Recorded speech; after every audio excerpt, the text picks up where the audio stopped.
فوز عمری للہ ان اللہ بصیر بالعباد ولا حول ولا قوة الا باللہ العلی العظیم حسبنا اللہ ونعم الوکیل نعم المولا ونعم النصیر اعوذ باللہ من الشیطان اللعین الرجیم بسم اللہ الرحمن الرحیم الحمدللہ الذی لا مضاد له فی ملکہ ولا منازع له في امره ولا شبيه له في عظمته ثم الصلاة والسلام على رسوله الكريم الأمي المكي المدني القرشي الهاشمي بالقاسم محمد اللهم صل على محمد وآل محمد وعلى أهل بيته الطيبين الطاهرين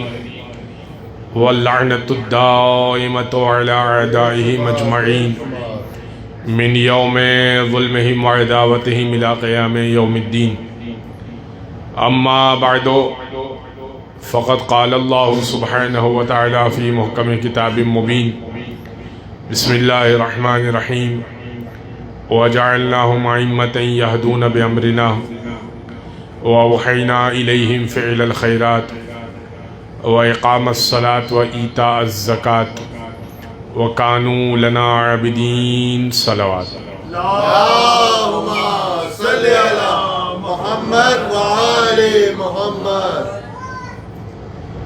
مناقب خوارزمی اہل سنت کی کتاب ہے، امام خوارزمی کی لکھی ہوئی. اس سے روایت پڑھ رہا ہوں. ابو علقمہ راوی ہیں.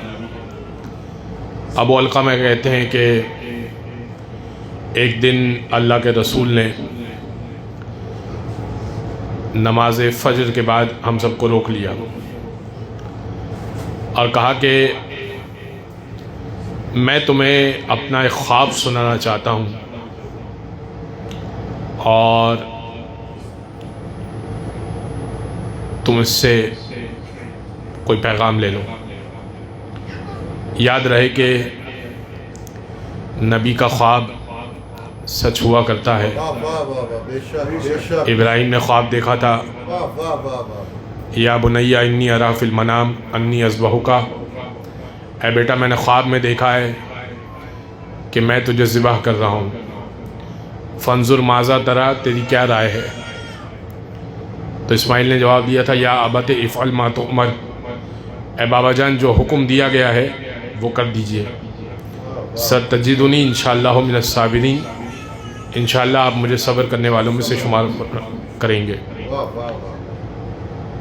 تو اب اگر کوئی مسلمان خواب میں دیکھے کہ اپنے بچے کو ذبح کر رہا ہے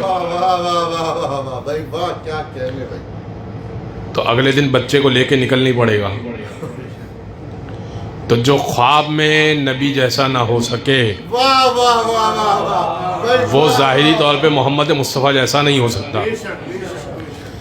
تو اب محمد مصطفیٰ نے خواب دیکھا، کہا کہ میں نے خواب میں دیکھا اپنے چچا حمزہ کو اور جناب جعفر طیار کو، میں نے ان کو بلند مقامات پر پایا. میں نے ان سے سوال کیا ای الاعمال وجدتما الافضل، آپ دونوں نے کن اعمال کو افضل ترین پایا؟ اور دونوں نے جواب دیا یا رسول اللہ فدیناک بالآباء والاجداد والامہات، اے اللہ کے رسول ہماری مائیں ہمارے آبا و اجداد سب آپ پر قربان ہو. 3 اعمال ایسے ہیں جو ہم نے افضل پائے. پہلا یہ الصلاۃ علیک، آپ پر درود بھیجنے کو افضل پایا. صلوات پڑھ دے محمد. اللهم صل على محمد وآل محمد. اور دوسرا عمل سقی الماء، پیاسے کو پانی پلانے کو افضل پایا. اور تیسرا عمل جو افضل پایا وہ حب علی ابن ابی طالب، علی کی محبت کو افضل پایا. یہ مجلسیں ہیں کیا؟ یا محمد مصطفیٰ اور ان کی آل پر درود بھیجا جا رہا ہے، یا پیاسوں کے لیے سبیل کی جا رہی ہے، یا علی سے محبت کا اظہار کیا جا رہا ہے؟ صلوات پڑھ. وآل محمد وعجل بازار گرامی ایک آیت آپ کی خدمت پیش کی وَجَعَلْنَاهُمْ أَئِمَّةً يَهْدُونَ بِأَمْرِنَا، ہم نے ان میں کچھ لوگوں کو امام بنایا، یہدون بِأَمْرِنَا ہمارے امر سے ہدایت کرتے ہیں۔ تو امام کی پہلی صفت یہ ہے کہ وہ پروردگار کے امر سے ہدایت کرتا ہے، یہدون بِأَمْرِنَا ہمارے امر سے ہدایت کرتے ہیں۔ اتنا طے ہو گیا کہ امام وہ نہیں ہو سکتا کہ جب اس سے سوال کیا جائے تو وہ جواب میں کہے کہ بیٹی سے پوچھ کے بتاتا ہوں، بھئی یہ طے ہو گیا۔ امام وہ ہوتا ہے جو یہدون بِأَمْرِنَا کی منزل پر ہوتا ہے، چونکہ وہ پروردگار سے کنیکٹڈ ہوتا ہے تو کسی معاملے میں وہ اسپیچ لیس نہیں ہوتا۔ ایک تو یہدون بِأَمْرِنَا وَأَوْحَيْنَا إِلَيْهِمْ فِعْلَ الْخَيْرَاتِ، اور ہم نے وحی کی کہ وہ فعل خیر کرے۔ دوسری صفت امام فعل خیر کیا کرتا ہے، اب وہ کوڑے مارتے ہوئے نظر نہیں آئے گا، ٹھیک ہے۔ ایک یہدون بِأَمْرِنَا وَأَوْحَيْنَا إِلَيْهِمْ فِعْلَ الْخَيْرَاتِ وَإِقَامَ الصَّلَاةِ، اور امام وہ ہوتا ہے جو نماز کو قائم کرتا ہے۔ چوتھی صفت وَإِيتَاءَ الزَّكَاةِ، امام وہ ہوتا ہے جو زکوٰۃ کو ادا کیا کرتا ہے۔ اور پانچویں صفت وَكَانُوا لَنَا عَابِدِينَ، اور امام وہ ہوتا ہے جو ہمارا پرانا عبادت گزار ہوتا ہے۔ یعنی اتنا طے ہو گیا کہ امام کنکر کو شنکر نہیں بول رہا ہوتا، بھائی امام بت پرست نہیں ہو سکتا۔ تو اب یہ صفتیں امام کی آیت نے بتائی۔ آیت نام چاہتی تو نام بھی لے سکتی تھی، پروردگار چاہتا تو نام بھی لے سکتا تھا کہ علی ہے امام، حسن ہے امام، حسین ہے امام، لیکن پھر ہر گھر میں علی اور حسن اور حسین پیدا ہو رہے ہوتے اور کہہ رہے ہوتے دیکھیں جو قرآن میں ذکر ہے نا وہ ہمارے گھر میں پیدا ہو گیا۔ اللہ نے صفتیں ایسی بتا دی کہ ان صفتوں والا تم لے کر آ جاؤ، نہیں لا سکے تو جن کو ہم نے بنایا ان کو مان لو۔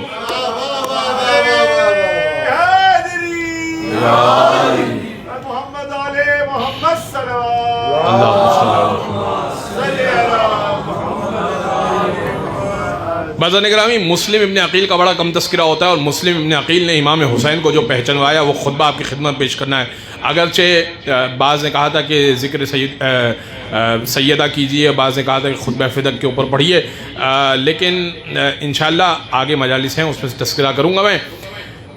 امامت کا جو تعارف مسلم ابن عقیل نے کروایا ہے وہ خطبہ آپ کی خدمت پیش کرنا ہے۔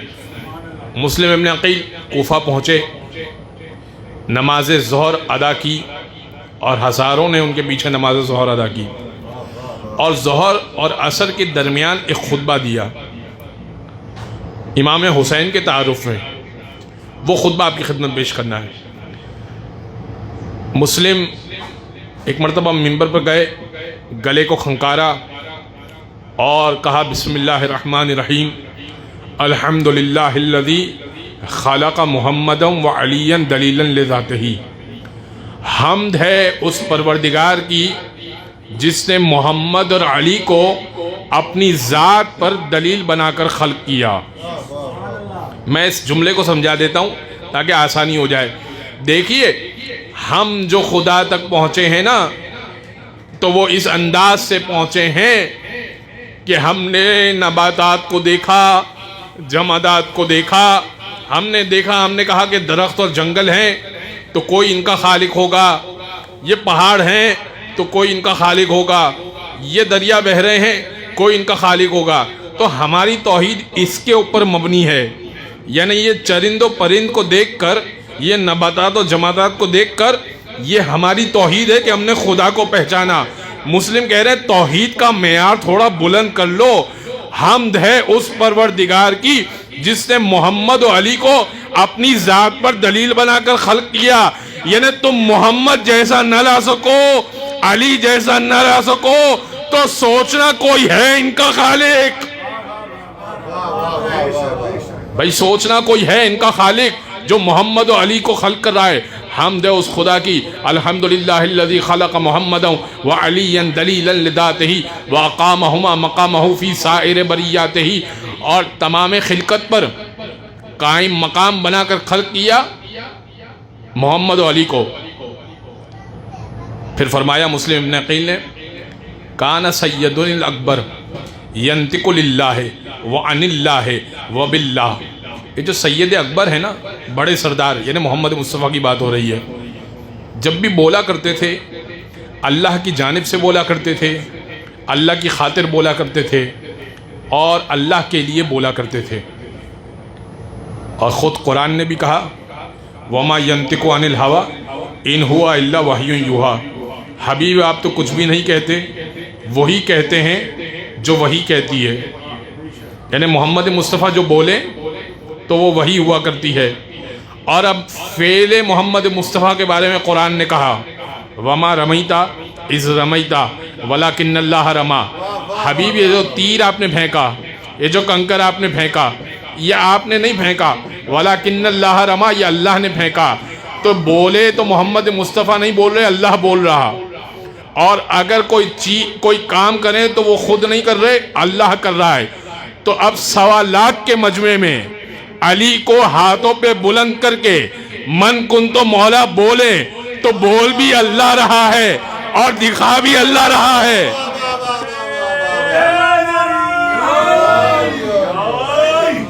یہ محمد مصطفیٰ کا کام ہے کہ جب بولا کرتے ہیں تو خدا بولا کرتا. تو مسلم ابن عقیل کیا کہنے؟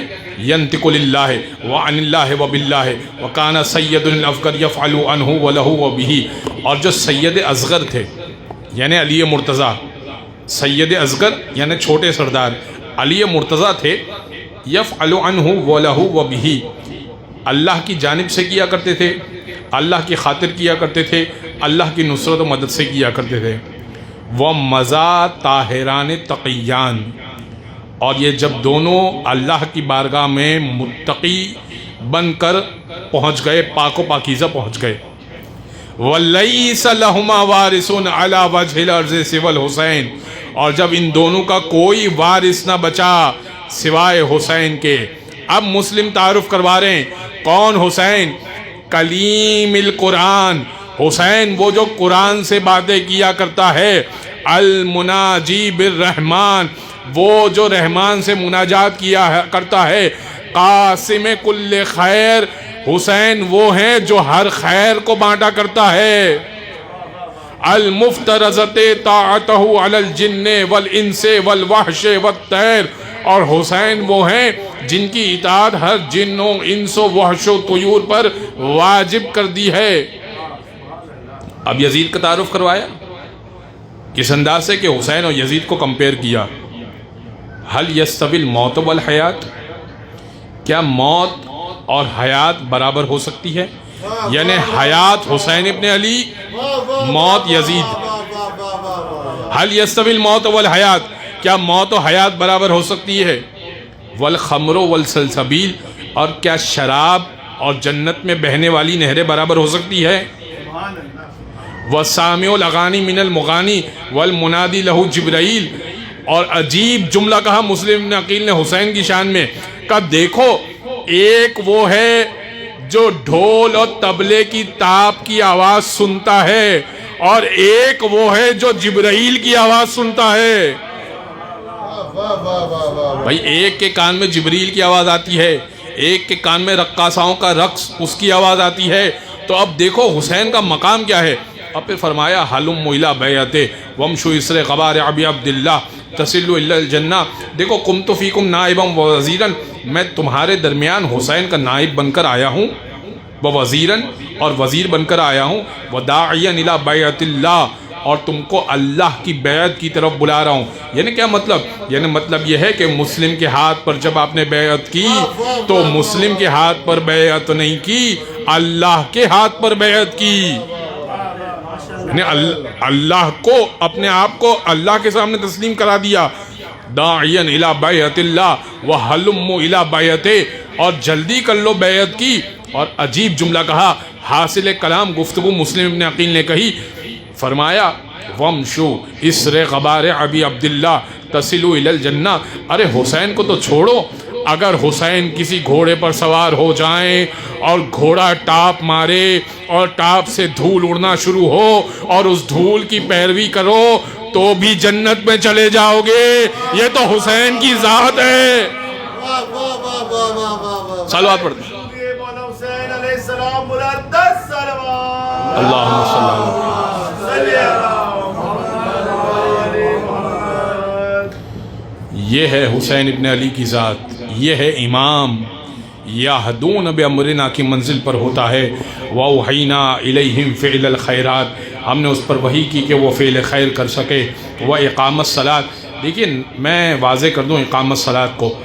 دیکھیں ہمارے لیے کیا ہے نماز قائم کرنا، اقیم الصلاۃ وآتوا الزکوٰۃ، ہر مسلمان کے لیے کہا نماز قائم کرو، زکوٰۃ ادا کرو. مطلب یہ ہوا کہ نماز توجہ سے پڑھو. لیکن جب امام کے لیے کہہ رہے ہیں اقامت صلاۃ، نماز قائم کرتے تھے، تو کیا امام توجہ سے نماز پڑھتا تھا؟ وہ تو ویسے ہی توجہ سے پڑھتا تھا. تو اب اس کے لیے کیوں پروردگار کہہ رہا ہے کہ امام وہ ہوتا ہے جو نماز قائم کرتا ہے؟ اس نقطے کو سمجھانا چاہ رہا ہوں. دیکھیے عزیزان گرامی، میرے لیے توجہ سے نماز پڑھنا اقامت صلاۃ ہے. اگر میں ساتھ میں اذان و اقامت کہہ دوں اقامت صلاۃ ہو جائے گا. لیکن امام کون ہوتا ہے؟ وہ تو ویسے ہی اذان و اقامت کہتا ہے، ویسے ہی توجہ سے نماز پڑھتا ہے. تو اب اس کے لیے اقامت صلاۃ کہہ رہا ہے پروردگار کہ امام جو ہوتا ہے جو اقامت صلاۃ نماز قائم کرتا ہے. کیا مطلب عزیزان گرامی؟ مطلب کو سمجھیے گا. واضح روایت آپ کی سنی ہوئی کہ رسول خدا سجدے میں ہیں، 3 مرتبہ ذکر کہنا تھا سبحان ربی الاعلی و بحمدہ، اور پشت پر حسین ابن علی آ گئے. نماز میں جبریل آئے اور آنے کے بعد کہنے لگے اے اللہ کے رسول اس وقت تک نہ اٹھیے جب تک نوازہ خود نہ اتر جائے. تو اب 3 کی جگہ 70 مرتبہ ذکر چلا گیا. میں اور آپ اس دن اگر 3 کی جگہ 70 مرتبہ اپنے پاس سے کرتے تو نماز ہو جاتی باطل. اچھا مجھے بتائیے کہ سجدہ کرنا اچھا ہے یا نہیں ہے؟ اچھا ہے. لیکن اگر میں 1 رکعت میں 3 سجدے کروں نماز باطل ہے. کیوں بھائی؟ اچھا ہے تو باطل کیوں؟ تو اب اس کا جواب یہ ہوگا کہ ہر اچھی چیز اچھی ہے اس وقت تک جب تک خدا اور اس کے رسول کی انڈوزمنٹ موجود ہے. وہ اچھی چیز اچھی نہیں رہے گی جب تک کہ ساتھ میں شریعت کا اسٹیمپ نہیں ہوگا. تو اب مجھے یہ بتائیے قرآن پڑھنا افضل ہے یا نہیں ہے؟ ثواب ہے یا نہیں ہے؟ اور جماعت کا ثواب ہے یا نہیں ہے؟ ثواب ہے. اور قرآن کو جماعت سے پڑھ لیا جائے اگر، اور رمضان میں پڑھ لیا جائے، جماعت سے پڑھ لیا جائے اور رمضان میں پڑھ لیا جائے اور آگے ایک امام مقرر کر لیا جائے، تو حضور اب ثواب نہیں رہے گا، اب یہ بدعت ہو جائے گی. قرآن پڑھنا ثواب تھا اپنے مقام پر، نماز باجماعت پڑھنا ثواب تھا اپنے مقام پر، لیکن اپنے پاس سے کوئی نئی چیز ایجاد کروں تو یہ صحیح نہیں ہے. سمجھ رہے ہیں آپ بات کو؟ تو اب عزیزان گرامی اقامت صلاۃ ہوتا کیا ہے؟ نبی نے 3 مرتبہ پڑھنا تھا، وہ 3 کی جگہ 70 مرتبہ ذکر پڑھا. ہم پڑھتے تو باطل ہو جاتی نماز، اگر نبی کر لیں تو نماز قائم ہو جاتی ہے. اس دن سے لے کر آج تک 70 مرتبہ پڑھنا افضل ہے. تو اب ایک نقطہ آپ کی خدمت میں پیش کر رہا ہوں. مجھے اتنا بتائیے جس وقت نبی 70 مرتبہ ذکر پڑھ رہے تھے ذہن میں یہ موجود تھا کہ حسین بیٹھے ہوئے ہیں یا نہیں؟ بھائی موجود تھا کہ حسین؟ تو اب اس کا مطلب یہ ہوا نا کہ نماز میں اگر دل حسین کی طرف چلا جائے تو نماز افضل ہو جاتی ہے. سر مبارک جھکا ہوا تھا، نماز سرور پڑھا رہے تھے، حضور آگے صحابہ پیچھے، وہ فرض اپنا نبھا رہے تھے. محب ایسے میں مسکراتے، حسین گھر سے جو آ رہے تھے، حسین پشتے نبی پہ بیٹھے زمانے بھر کو بتا رہے تھے ملے گی جنت پیے گا کوثر اسی کو محشر میں چین ہوگا. ملے گی جنت پیے گا کوثر اسی کو محشر میں چین ہوگا. نماز اسی کی قبول ہوگی کہ جس کے دل میں حسین ہوگا. صلوات پڑھ دے محمد و آل محمد.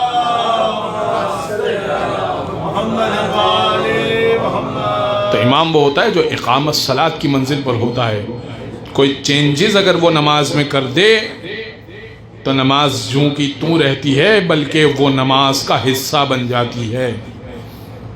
بازان گرامی اس سے زیادہ گفتگو کرنا مقصود نہیں، آپ رونے کے لیے تشریف لائے ہیں. وہ وقت بڑا عجیب تھا.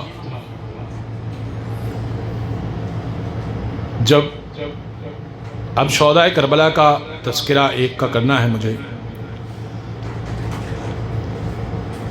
بعض ایک ساتھی نے کہا تھا کہ آپ کچھ تاریخ بھی بیان کیجیے گا، تو حضرت حبیب کی جو زری پر آپ گئے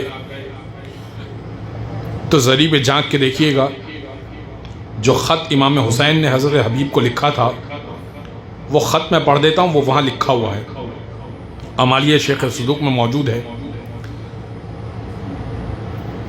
من الحسین الی رجل فقیہ حبیب ابن مظاہر، حسین کی جانب سے یہ خط ہے ایک فقیہ مرد کی طرف، حبیب ابن مظاہر اس کا نام ہے۔ انت تعلم قرابتنا من رسول اللہ، حبیب آپ جانتے ہیں کہ ہماری کیسی رشتہ داری ہے رسول سے، فلا تبخل علینا بنفسک، ہمارے معاملے میں بخل سے کام مت لیجیے گا، کنجوسی سے کام مت لیجیے گا۔ حسین کہہ رہے ہیں دیکھو میرے معاملے میں اپنی جان کی کنجوسی مت کرنا، فلا تبخل علینا بنفسک یجازی کا جدی رسول اللہ، اجر اللہ کے رسول دیں گے۔ یہ دو جملے لکھیں بس، اور حبیب کوفہ چھوڑ کر کربلا آ گئے۔ ظہر کی نماز ہوئی، حبیب کا تذکرہ ہو گیا۔ ایک شہید کربلا سعید ابن عبداللہ کا تذکرہ کر دوں۔ سعید 110 سال کے صحابی، 110 سال کے صحابی سعید آئے، کہنے لگے فرزند رسول آپ اجازت دیجئے تو آپ پر جان قربان کروں۔ کہ سعید آپ کے ہاتھوں میں راشا ہے، تلوار کا وزن آپ اٹھا نہیں سکتے، گھوڑے پہ آپ سنبھل نہیں پاتے، سعید آپ پر جنگ ساقط ہے، جنگ آپ پر واجب نہیں ہے۔ سعید آپ سے میں اپنی بیعت کو اٹھا رہا ہوں۔ سعید کا جملہ سنیں، سعید کہنے لگے فرزند رسول اس بے آب و گیا میں دشت میں آ کر آپ کو یہاں سے تنہا چھوڑ کر چلا جاؤں، یہ میری غیرت گوارا نہیں کرتی۔ کہ مولا میں نے اپنے لیے کام ڈھونڈ لیا ہے۔ کہ سعید آپ کیا کام کرتے؟ دیکھیں حسین کے لیے کام کرنا ہو نا تو خود ہی کام ڈھونڈ لیجئے، انتظار نہ کیجئے کہ حسین کہیں تو ہم کریں گے کام، کام خود ہی ڈھونڈ لیے، حسین کی بارگاہ میں پیش کیجئے۔ سعید کہنے لگے مولا میں نے اپنے لیے کام ڈھونڈ لیا ہے۔ کہ سعید آپ کیا کام کریں گے؟ کہ مولا ابھی آپ ظہر کی نماز پڑھائیں گے، آپ کی طرف اشقیہ تیر پھینکیں گے، ان بوڑھی ہڈیوں میں اتنی طاقت تو ہے کہ آپ کے آگے کھڑا ہو جائے اور آنے والے تیروں کو اپنے جسم پر لیتا جائے۔ سعید آگے کھڑے ہو گئے، حسین نے نماز پڑھانا شروع کی۔ سعید کبھی دائیں جھکتے ہیں، تیر کو لیتے ہیں اپنے سینے پر، کبھی بائیں جھکتے ہیں، تیر کو لیتے ہیں سینے پر اور کہتے جاتے ہیں پالنے والے اتنی مہلت دے دینا کہ حسین کی نماز تمام ہو جائے، بس پھر میری روح قبض کر لینا۔ سعید نے جیسے ہی سنا حسین نے کہا السلام علیکم ورحمۃ اللہ، سعید نے کہا السلام علیکہ یا ابا عبداللہ۔ سعید زمین کربلا پر گرے، 6 تیر سینے پر کھائے تھے۔ امام نے سعید کا سر اپنی گود پہ رکھا، ایک جملہ کہا جعلک اللہ من المصلین یا سعید، سعید اللہ آپ کو نمازیوں میں سے قرار دے گا۔ پھر عجیب جملہ کہا ارے حسین کی عطا سمجھیے، آپ یہ کربلا میں بیٹھے ہیں۔ امام کہنے لگے سعید انت امامی فی الجنہ، سعید جب قیامت ہوگی نا کل آپ اسی طرح آگے آگے ہوں گے، حسین پیچھے پیچھے چلے گا۔ ایک مرتبہ سعید کہنے لگے مولا پھر ایسا کیجئے گا میرے جسم سے تیر کو مت نکالیے گا، میں بی بی فاطمہ کو دکھانا چاہتا ہوں آپ کی بیٹے کی نصرت کے لیے میں نے سینے پہ تیر کھائے تھے۔ اب ایک مرتبہ سعید کہنے لگے مولا ایسا محسوس ہوتا ہے سرہانے کوئی بیٹھا ہے۔ کہاں سعید؟ جنت سے اللہ کے رسول تجھے لینے کے لیے آئے ہیں۔ کہا سعید دائیں، سعید کہنے لگے کہا مولا دائیں جانب بھی کوئی بیٹھا ہے؟ کہا میرے بابا تجھے لینے کے لیے آئے ہیں۔ کہا مولا بائیں جانب بھی کوئی بیٹھا ہے، ٹھنڈی ٹھنڈی ہوائیں آ رہی ہے۔ کہا میرے بھیا حسن جنت سے تجھے لینے آئے ہیں۔ ایک مرتبہ سعید کہنے لگے مولا ایسا محسوس ہوتا ہے سامنے کی طرف سے کوئی خاتون آ رہی ہے، سعید اپنے پاؤں کو سمیٹ لے، میری ماں فاطمہ زہرا جنت سے تجھے لینے کے لیے آئی۔ الا ولعنت اللہ علی القوم الظالمین۔ صلی اللہ علیہ یا ابا عبداللہ وعلى الأرواح التي حلت بفنائك عليك مني سلام الله أبدا ما بقيت وبقي الليل والنهار ولا جعله الله آخر العہد منی لزیارتکم۔ سب مل کر السلام علی الحسین وعلی علی ابن الحسین وعلی اولاد الحسین وعلى صحاب الحسین۔ ماتم حسین۔